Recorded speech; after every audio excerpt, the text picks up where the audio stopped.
longevity, which is a word that is really used in the last years, is simply to helps people to live better the days that they have to live. So we have not the goal to make the life longer, but the life you have to live better.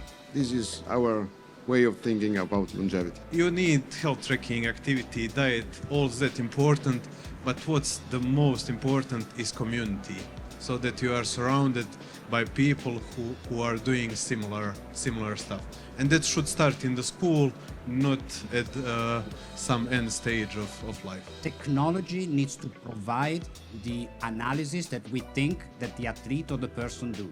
Because the general population doesn't want to learn how to train. They just want the results.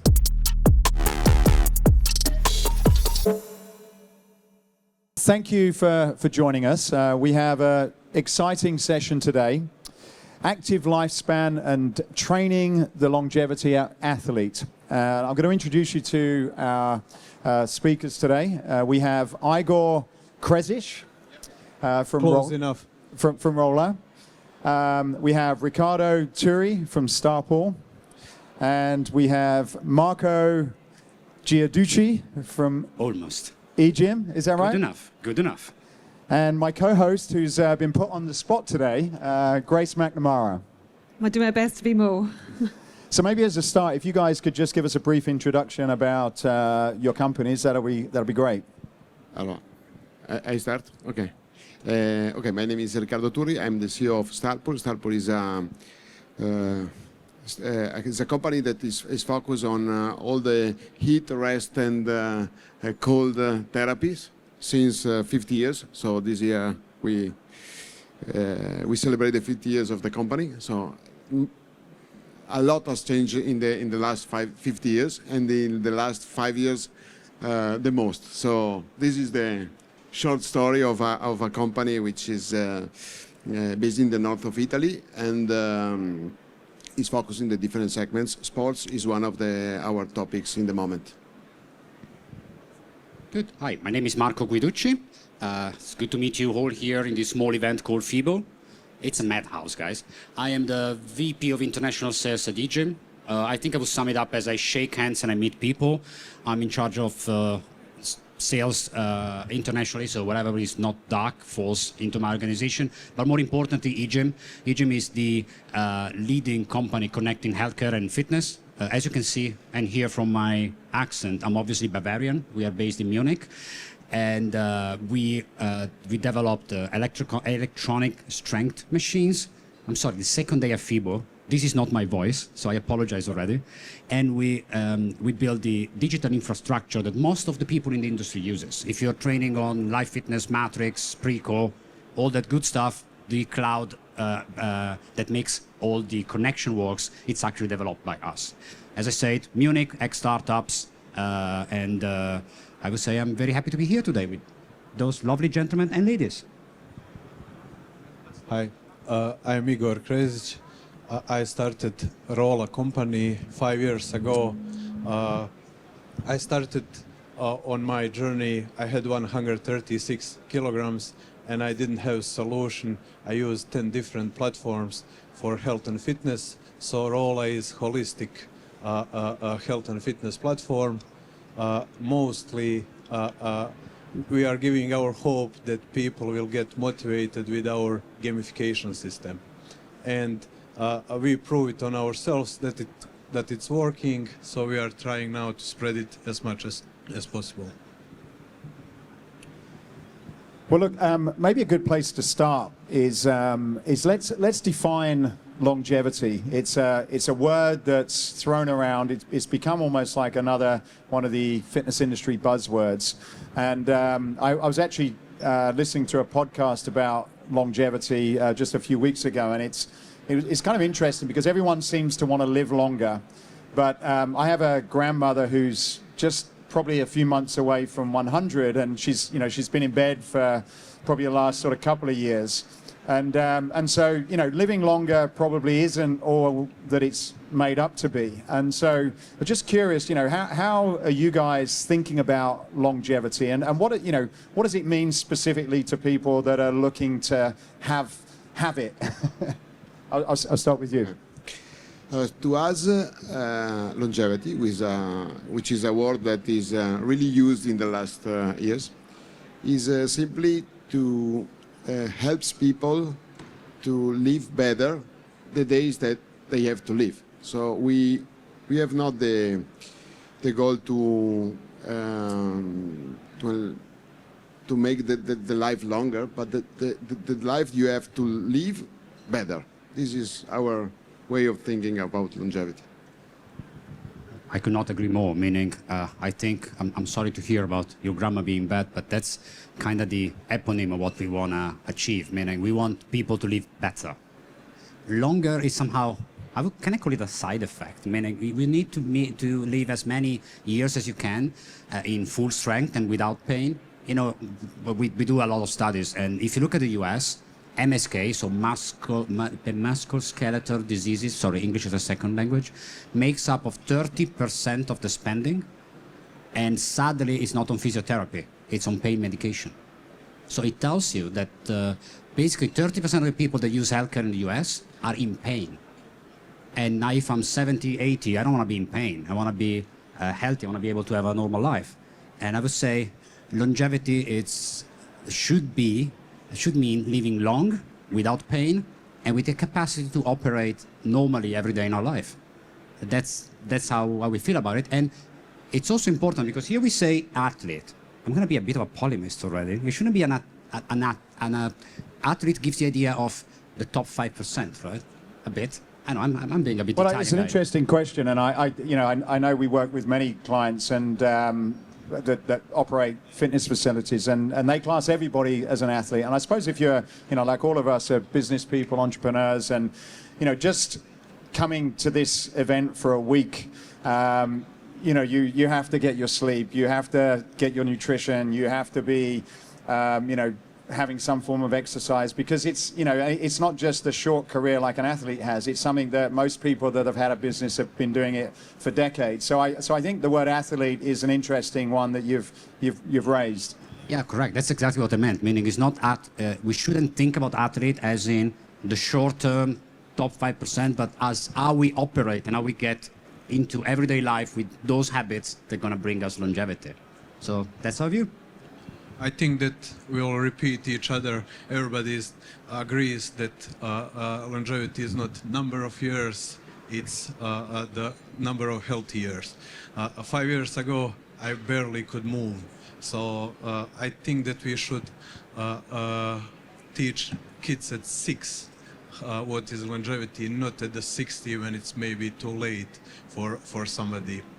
So that's why we are using gamification to get people hooked on health and fitness. Can I add to that? Because I think that's a really important point, is, you know, longevity doesn't start when you're in your 60s or when you're 70s. Right? Longevity starts much earlier. And I think the terminology is very important here, because athletes is a word that we might use, but not everyone understands or feels that they're part of that. Obviously, regenerative health, longevity now is a little bit interchangeable, and regenerative health seems more now. What can I do now to get me into the healthy ones? Can you guys share a little bit of what's your tool, how your tool is looking at that from a person in their 30s, 20s, 30s, 40s, and kind of through that lifespan?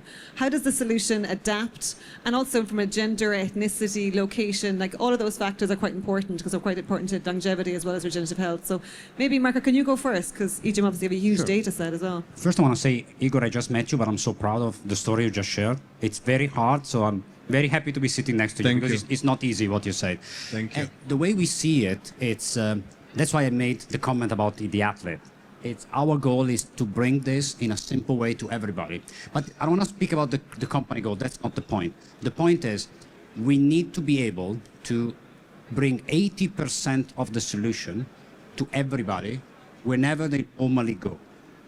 Meaning, often when we discuss about longevity, which somehow is connected to things like weight loss, to things like cardiovascular capacity, we always think about 2 places, right? The doctor and the gym. That's what you do. You go to a gym, you try to get fit, you fail horribly, that's my case, you go to the doctor, you go back to the gym. And this is the barrier I believe that our industry needs to break. If we really want people to live better and longer in time, we need to get them out of the doctor office and into an active lifestyle. How? Whatever they want. This industry has made, I believe, I'm not from this industry. I'm like a very boring man. I was in finance half of my time, in banking the other half. Then I fell in love with this industry. So I have a bit of a different view. We've been trying to make people go to the gym and do what we tell them they have to do. Like, hey, I've been corrected in my bench press like 500 times, failed horribly 500 times. That's not the point. We need to give them an easy way. That's why I want to pick up Igor on gamification. It needs to be easy. It needs to be something that people just do. Let me put it this way. Otherwise, I will talk for like 40 minutes on this. It needs to be like brushing your teeth. Nobody likes, I believe, raise of hand, who likes brushing your teeth? Nobody? You do? I kind of do, yeah. Weirdos. I like you. I like this. No, Matt, I think we're just a bit weird. It's okay. Every time, it's fine. But we do it. We do it because we have to do it, right? And strangely enough, I think this is, we need to make it as easy as possible, gamification, but we need to feel physical activities, healthy lifestyle. I'm sure we'll get into details of what that means later, as an everyday habit. I don't do it. I'm like, something is odd. I'm going to get a mint. And did I already bore you to that, guys? Good? I completely agree with Marco. We also think that prevention is the base of longevity, and we should prevent the inflammation. So we cannot help to improve muscle, but we obviously can help people through our technologies to a daily prevention of inflammation, to reduce cortisol, and all these kind of things are a base of a quality of life. So, and I think that our role to the market, to the business of also of the gyms, is to create an holistic way of quality of life. So, and we are a part of it. Are your members frustrated by long lines for squat racks? Equipment like squat racks are in high demand. There's a new solution that will allow your clients to train all the major muscle groups, reduce wait time, and improve your overall gym's efficiency. Curious to know more? Then contact us today. So I'm going to come at that word athlete now from the opposite side, because I think it's also quite interesting. My comparison is in Formula One, where many of the developments in the automotive industry has come from what they've learned from high performance racing cars. You've obviously had some experience with elite athletes with your products, Riccardo, and I'm just interested, looking at people that are at the absolute top of their game.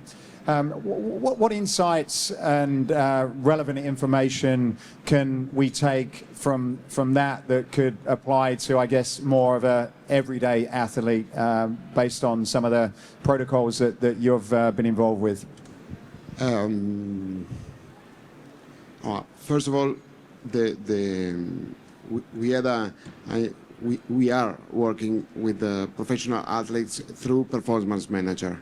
Means that we are talking to people that knows more than us what they have to do, okay? And together we are trying to create the best protocols to achieve the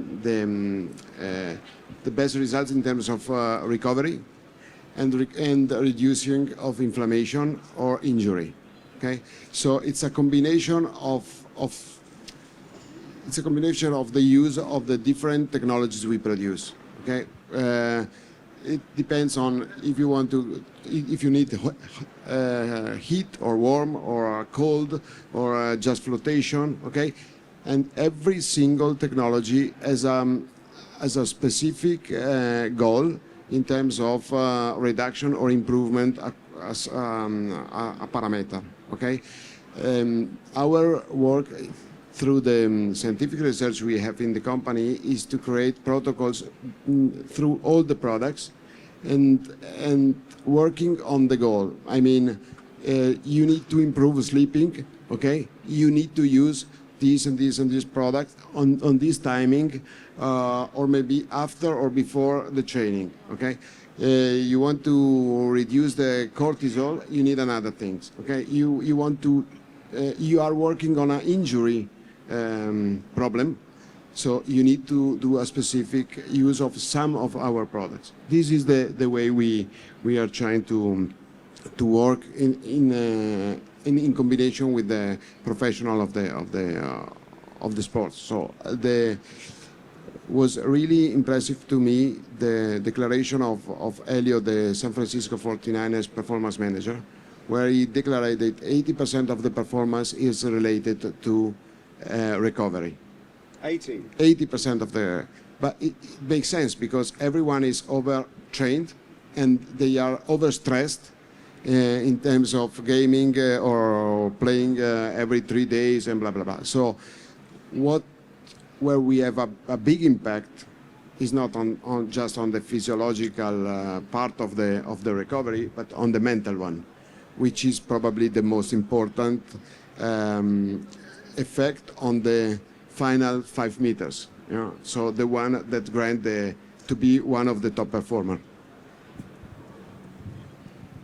I'm loving the fact that the recovery is such an important aspect, and I think when you're at a conference like this, obviously very, very relevant, and most people here are training or have at least trained a couple of times this week as well. When we look at the world as an inactivity crisis, Igor, I'd love to get your thoughts on, because to your point around the fun aspect here, if we need the 80% who aren't in our industry to come into our industry so they can benefit from the recovery, we got to get them more active a little bit. Otherwise, we're just going to have longer lives without longer health span. So the gamification, tell us a little bit how gamification works and why it's important for us to think about for the population approach. I will connect last question and this one, and also the athletes, what they can do in this gamification. What we notice that they become ambassadors in the companies, in the gyms. When you see them on the top of the leaderboard, everybody is asking them how to make improvement, how to make result. But that's not enough. We also need whole population on board. So we are trying, product need to be simple as possible. My mother-in-law and my mother are doing competition with my kids and all other grandchilds which they have, and that's end goal. So she knows to use WhatsApp and Rolla, swipe down, see results on the leaderboard, go walk outside, and sleep on time, skip alcohol, you will get better score, and that need to be simple that we can have a bigger population on board. And I think that you need health tracking, activity, diet, all that important, but what's the most important is community, so that you are surrounded by people who are doing similar stuff. And that should start in the school, not at some end stage of life. Can I say that first of all, again, I'm impressed that your mother and mother-in-law actually speak to each other. We need to speak off the panel, and you need to give me some personal life advice. Excuse me, I didn't say that they speak. They are in competition on leaderboard. Okay, now I understand. Thank you. Thank you for clarifying that. Building up on what you both said, I think from the technological perspective, what we need to do is get all the things we learn from the athletes world, which is interesting. Sometimes, as Riccardo was saying, what you shouldn't do. Meaning, where's the line of overtraining and where's the line of undertraining? And through technology and gamification, we need to make it simple. We cannot tell my mother-in-law, hey, you need to make 14 repetition of 8 series on one hand. She's going to look at me and start making pasta and just disappear. We need to tell them, hey, I don't know, look at the ball on the screen, keep the ball where it should be, or go and walk 5 minutes. So technology needs to provide the analysis that we think that the athlete or the person do. Because the general population doesn't want to learn how to train. They just want the results. So it's our job to make it simple. And that's somehow, I think, what the digitalization help us with, because it's like, it's like this wonderful object, right? It's a map, it's a typing machine. We don't know how to program those. We don't care. We just use them. And that's, I think, what we as an industry should do.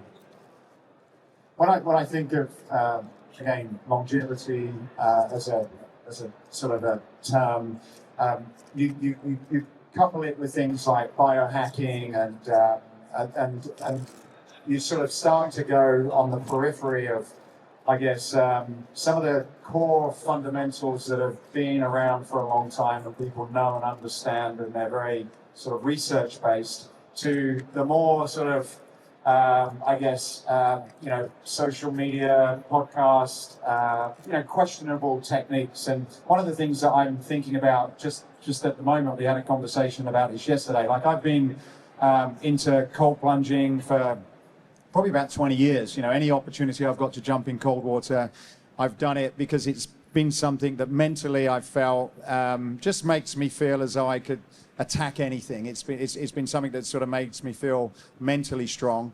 And then over time, there's been a lot of research about what it does in terms of recovery and reducing inflammation. However, recently, there seems to be some new research that's come out that's almost like putting into question how much people that regularly exercise should do in terms of cold, in terms of their gains, and whether it's more now of a mental benefit as opposed to a physical benefit. So I want to put this one to you, Riccardo, because I know this is an area that you're particularly focused on. And it's a two-part question. Like the first part is kind of, how do you really differentiate between some of these sort of short-term fads that everybody gets excited about and then has to quickly potentially reverse because there may be sort of challenges? And then as a follow-up question, where do we need to be thinking about cold therapy based on some of the sort of recent research that seems to be out online about, maybe it's not quite as good as what we were originally told? Starting from the second one.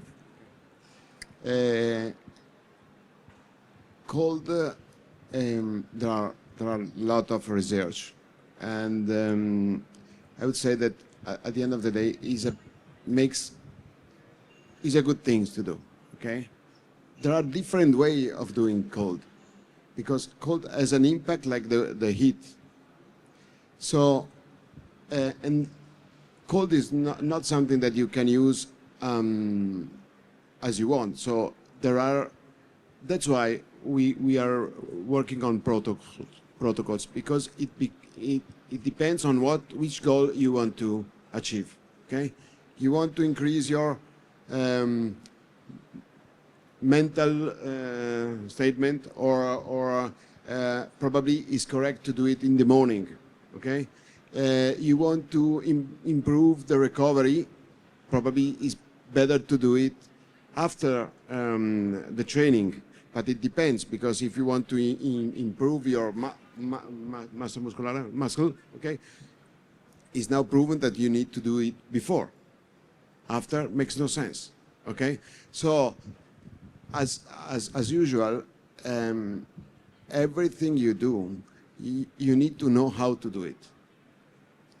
And this industry is like now cold is the topic. Everyone goes to the cold. Okay, which is in our, because we want to do it for a longer terms. Okay, our idea is to teach people to do it in a proper way, and probably also to create technologies that helps people to do it.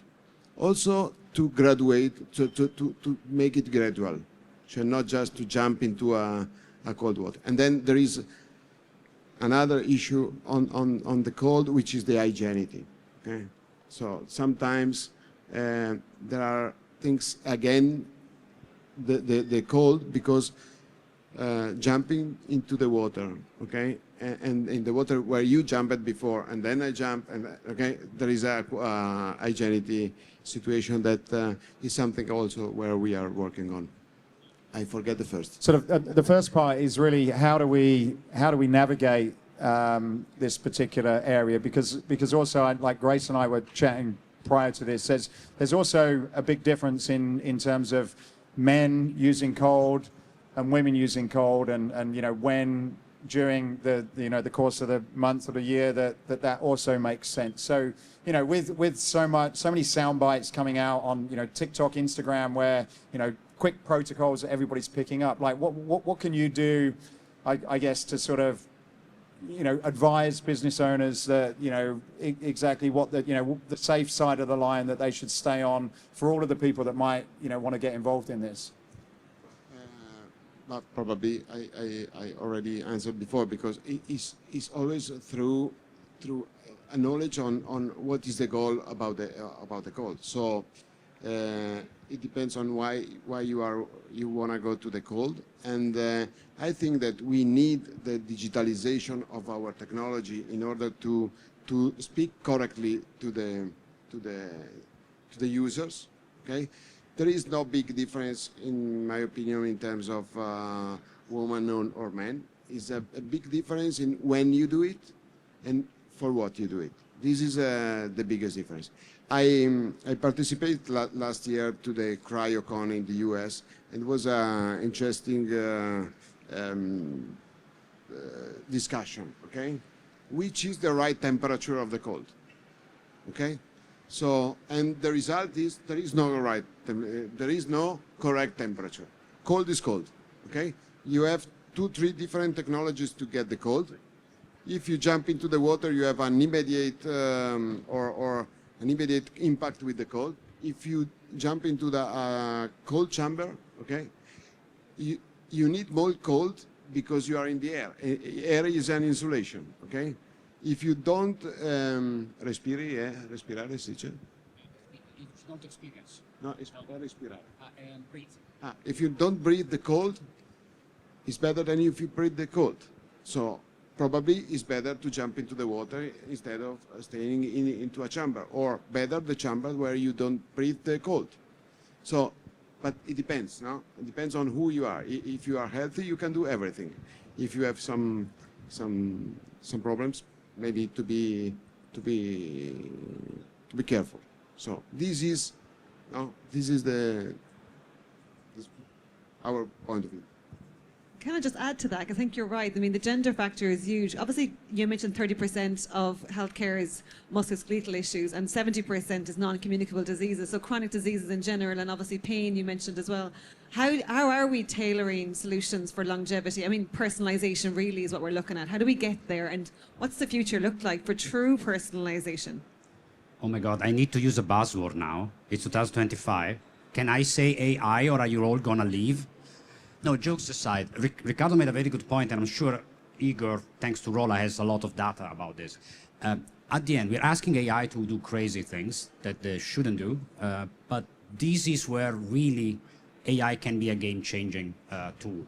Because if we get all the knowledge that Riccardo has developed, all the knowledge that Igor has developed, and we feed him to a real AI, which sadly, don't trust anybody that tells you it's easy and cheap. It's still expensive and complicated if done right. But AI can crunch on this data and give me what I need to do today, which is not what I needed to do yesterday, because maybe, I live in Munich, I bike to the office. So my training is different from somebody that actually walk, or somebody that go there with a car, right? And as you say, probably when the AI knows what I want to achieve tomorrow, is going to tell me, hey, Marco, get that jump in the cold water in the morning instead of the afternoon. There is no way the general population gets this type of information. They will never learn. So it's our job again to get all of this. And I like what Riccardo was implying, saying, hey, I went to a conference, everybody was discussing about the degree of cold, and he'd been doing cold for a big part of his life, and he's saying it doesn't matter. Or better, it matters, but there's no right answer. How can we ask his mother-in-law to make that decision? We can't. We need to deliver the solution. Then how does it land then to the single person? Depends. But that's, I think, a big effort that our industry has to do.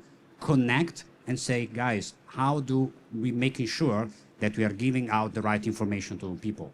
Because there's so much people can do, but we can't expect them to learn. AI is not a bad word. I think we're good. We're good on AI. I'm so happy that you told it first. Okay. AI. 50 euros, yeah, thank you. yeah, of course. Okay, so for longevity, VO2 max is the probably most important number you can check. But of course, on FIBO, people will understand. Go outside the FIBO, nobody will know what you are speaking about. Then you have heart rate variability, and then you can continue, and nobody understands what you are speaking of. But how to translate that in something understandable? Of course, AI. If you can collect health data, activity data, your meal data, believe me, in the months, AI will tell you when to go in the cold water, when to do it. Of course, in Rolla, we are testing it, and immediately Burger is connected with lower heart rate variability. So AI immediately brings you, points out the things. More data you collect about your health and fitness, especially medical records and everything, it will direct you in the right direction. We are speaking now about the problems which AI sometimes make mistake, but we are in the worst moment of AI, and it's already amazing. So days to come are just better and better, and we are betting our whole company that, of course, we'll do gamification, connect the data, lead you, but AI will make right moves to suggest you. So if you open our test app and you are tracking your health, activity, and diet, already it will give you insights which can lead you to the better direction. And to be honest, I'm almost blindly following it and seeing the results. So last 20 kilograms I lost, it's taking pictures of the food with AI. It's, I couldn't control myself, but now I see when column is yellow, lock the fridge, it's over for today. Yeah. Can I jump in on that? Because you said one thing which is interesting, the data. Meaning, luckily, now I'm going to say the word EGYM once only, but we have 7 billion data points per month and 50, 60 millions on our cloud system. People that train every day and share data because we are connected with 3/4 of industry. What you said is spot on. Obviously, if a super technical professional look at every information, he's going to say, the AI is 1% wrong here, 0.5% here. But it's bloody right 99% of the time, already now. So the accuracy of, exactly what you say, the accuracy of data, not only the predictive data, we are a bit in a nice spot because we can look backwards. We have 12 years of data. The capacity of the AI to be right, it's incredible. And for longevity, I think this is critical because we are still, I'm pretty certain we will, we are still looking at fitness recovery. We are not touching the pharmacological side, but that's also going to be very interesting soon. GLP-1, I also say GLP-1, the other buzzword. Oh, you just drop them all there, you know, is it?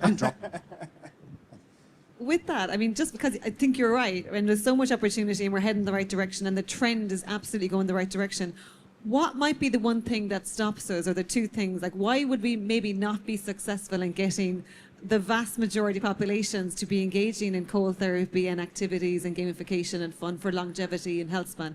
What, is there any barriers that you guys can see that we should be aware of and thinking about how do we overcome them? I think Igor said it, education. Meaning, suddenly this word is started, I don't know why, to think that educating people is a bad word. No, we need to educate people and tell them, hey, good and bad news. We can make you live longer, we can make you live happier, you need to put some work in, and that is not coming for free. So the only thing I really fear, technology will be there, is there already. We have great companies working on it, not mine, theirs. Oh, sorry, I need to say mine as well, otherwise I get fired. But it's the educational part, the resistance of change, because changing is hard. And we need to change, and change is only done through education. We can make it easier, digitalization, but education. Telling people, guys, you want to live longer, you want to live healthier, fantastic. 2 full body exercises per week. Oh no, but they told me that if I take a pill and eat avocados, it's going to be the same. No, it's not going to be the same. And this is hard, as every process. So that's what fears me, education. Yeah, I would agree, and I would put AI again on the table. Whenever I travel somewhere, at the home I eat whenever whatever the wife decide. But on the travel I eat burger and everything wrong, and AI showing immediately. Yesterday it said me please put your next dessert as glass of water. So I eat that much burger and stuff around. So insight from AI was next dessert should be a glass of water. Making fun, but I think that's AI also part of education. We should bring this to the schools. Longevity, again, shouldn't be learned at the 60, it should be learned at the 6, but also the products should have these insights and lead you in the right direction. What I have to say, right? Education is fundamental. I think that gaming or make it is more easy, and the people needs to be engaged with this game is really important, and I don't see big barrier out of the things that I would like to see people that do it not just for 2 months, 3 months, okay, but to make it a daily components of the life, okay? So going to the gym, jumping to the cold, eating in a proper way, sleeping well. How many people doesn't sleep well? So we need to increase everything we can and then make it easy to achieve for everyone. This is probably the biggest problem we have. But in the other way, we are probably in the most interesting time for that, because everyone is talking about healthy life. Why? Probably because there are no more money in the public. So nobody is the sickness is not more affordable. So for everyone. So this is probably the thing that we should where we should start, because everyone is helping us to improve the quality of life of people, and everyone we are in this. And if I may, what's funny, I heard a lot, as probably you did, a few years ago they were saying, oh, Gen Z is not going to go to the gym. We were reviewing the data 2-3 days ago, it's booming. They're all going to the amount of people, Gen Z people that are actually stepping into the gym, it's incredible.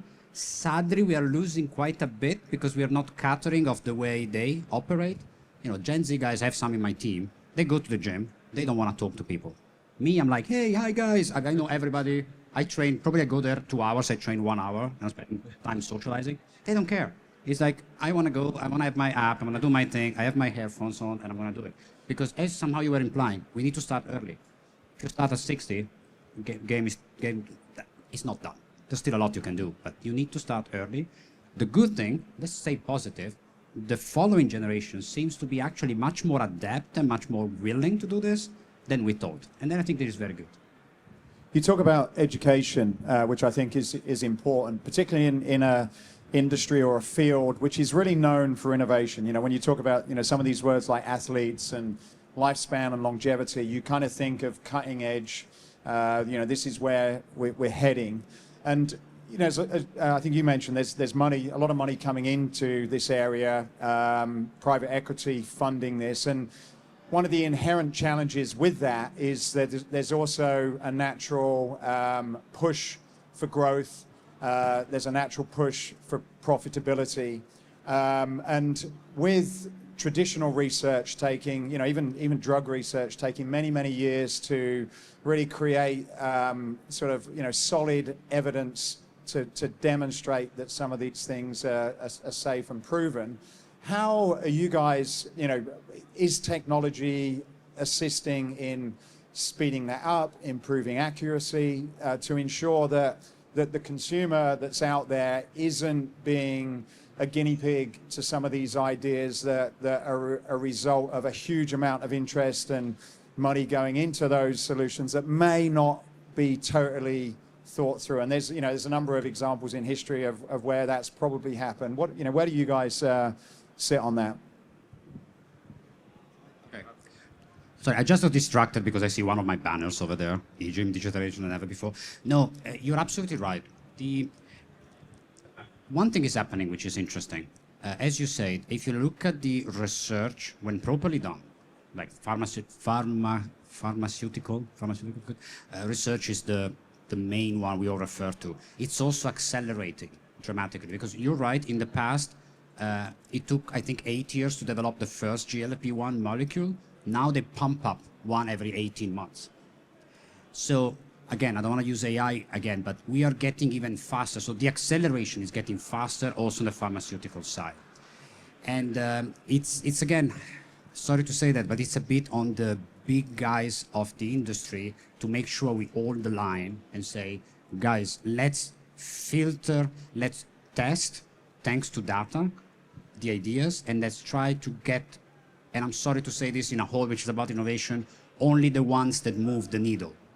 And that's somehow what the PA fund, we are obviously PA backed, and many of my shareholders always says, we are looking at profitability in 5 years. Meaning, the point, and profitability means many things. It's not only financial profitability. It's somehow the capacity to impact and move the needle on the market. We need to have a much higher than we have now filter at the entrance, and then accelerate faster. I'm sorry to be boring once again, but you know the way of saying it, fail again, fail faster. There's no other way in this industry. The problem is that the studio operators and the bigger companies needs to hold the line and make sure that we educate people to say, hey, try whatever you want. Don't commit to intermittent fasting if you are celiac, short, have diverticulosis and stuff like this. Me, by the way. I gave you my full medical now. I'm sorry to say, but it's education of the people and education from the industry. And we are not investing enough. We have committed this year a few tens of millions of euros on this because it's on us, guys. Because the private equity fund doesn't know how to spend the money. They ask us to do so. And damn, I just made my life a lot harder, apparently. I will continue on AI. AI 3, GLP-1, 2. Yeah. So I think that each of us is different, and I have a friend who can run at the evening and he goes sleep in 10 minutes. If I run in the evening, I will not sleep at 3 a.m. So if I drink coffee later during the day, I couldn't speak now. So my coffee is up to 10 in the morning, and that's it. And who could predict to each person what is good for them?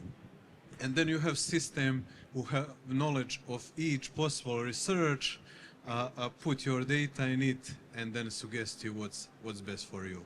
And I truly believe, I don't know what will happen in 10 years, will it change us at all, and we will become irrelevant, but today, in next 5 years, it will totally change health and fitness industry. I guess, if I may, sorry, because I want to pick up what you said, it's true. You made me think about what I said. I think our responsibility could be to make the data as accessible as possible, also outside of the industry, to make sure that people can run their idea against our data and make sure that they pre-test it. Because between you, me, Riccardo, many other players in the industry, if we can allow people, and we should, and we do, by the way, personally, allow us to run those models against our data to make sure that we can already say, this direction is not very good, I think we're going to accelerate it a lot. Riccardo. Can you imagine, they are talking about technology, data, and they can get the data from everything EGYM is providing. Okay, when you enter into the wet area, no data, zero data. Okay, there is a common use of the things, so you cannot personalize the experience. So the effort we are trying to do is to getting the data and to personalize the use, because we know the person who is using. Okay, and here in this case I have a big question to the industry. Okay. Most of the year we were used to see spine to the gym, okay? couple of years ago, we produced spa equipment, so steam room, sauna. We went to the gym industry saying, please don't do any more spa into the industry. And we are doing, we live of these kind of things. Why? Because it's not, as no interest into this industry, because there is no impact into the improvement of the performance of the user. So if I go into a gym, means that I want to improve my, let's say, my quality of life, okay? And everything I do should give me a result. So we have the solution using some of the technology we use, and giving a way of use means if you go to the spa, it's not just for relax. Relax, you don't need relax if you go to the gym.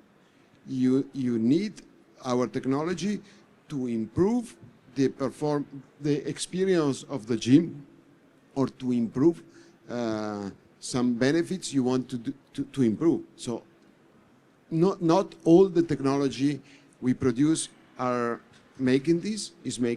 So we help gym clubs to improve the spa area into a performance area, okay, or to well-being area connected to the activity you do before or after. So I think that the industry should take care about the quality of the service we provide. I think all of us together. In this case, probably we grant a good solution for the investors, for the industry, and probably the best solution for the user of the gyms. And probably the industry will grow. Well, look, I think we're just about up on time now. Just as we wrap up, and we'll keep this short, Marco, okay? Like, not to say that you... Yeah. So we're looking for like a 60-second summary of, what can you take away that would be valuable to share to anyone listening here today? First, the future is bright. I think I did not hear anything negative. I always heard fixable challenges. The future should be bright, should be open, and should be, and let's say, longevity and health should be absolutely democratic and impact as many people as we can through education. And AI, I said AI last time. AI and GLP-1, of course. Sorry, GLP-1, I forgot. Okay, so I think that first we should do education as fast as possible. It should be in the school, kindergartens, everywhere. And second thing, everything in the world is gamified. Health and fitness should be on the first front of gamification. People usually know what they should do, but they are not doing it because to get reward you need months. But to beat colleague on the leaderboard, you can do it in day. So your dopamine is there, and you will probably do it more and better when you have some rewards earlier. I mean, who likes running? But I hate it. You do well. I think yeah. you told me that before. You do like 10 kilometers a day for how many days? 341 day without skipping is this morning. That's impressive. But I feel miserable each day. You get to love it after a while. I mean, I hate it, but I prefer it to be miserable 1 hour during the day, not 23 hours. So I changed that. Now I run that 1 hour and feel great the rest of the day. Got it. For me, is the future is bright and is long. So like so we are in the longevity. So. Panel, so it's perfect. I think that the industry needs to be responsible. This is something that we need, and do not follow the short-term things. So this is my final summarize of the day. This is. I would like to tell one last thing. Now you're taking over from Marco, aren't you? I think that this is best industry to be in, and you should all be proud that you are in this industry. Even me. Even you. Grace, any final takeaways, final thoughts? Yeah, no, just thank you guys. I think it's really important that we have multiple solutions. I mean, we're in a world, as you said, is very exciting. We have a very complex situation we're heading into where personalization is getting precision. We're talking about that. So, you know, multiple solutions need to work together. And I think we're in a world as well where we appreciate, regardless of condition, regardless of medication, regardless of life stage, regardless of gender, regardless of ethnicity, physical activity is always, always, always, always, always part of the solution, which means that there's an opportunity for every company, but also every individual to engage in activity across the lifespan and to be able to use it as part of a tool to get better and to enjoy life. And I think it's very important is we look at it as enjoying life, enjoying our health, which leads to a very positive world. So yeah, thank you guys. I think it's really a positive. It's really exciting. Thank you. Thank you. Bye-bye.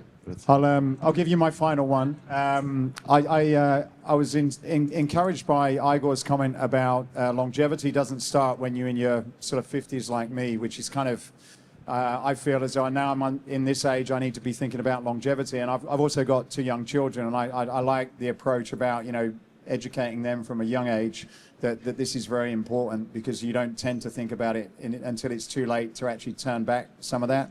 And I think the word you also used, Riccardo, was responsibility. I've been involved in the space for 25 years and, also been victim of moving too fast in certain cases and, as many of the sort of people that we've worked with in some cases. So I think as we go into a world that's probably accelerating faster than ever with things like AI, I think also just being conscious that we do have a responsibility and maybe just ensuring that we pace ourselves as we head into the future. So thank you very much. Appreciate your time today, guys. And Grace, thank you for stepping in and sort of at the last moment. And I hope you enjoyed the session today. Thank you. Grazie.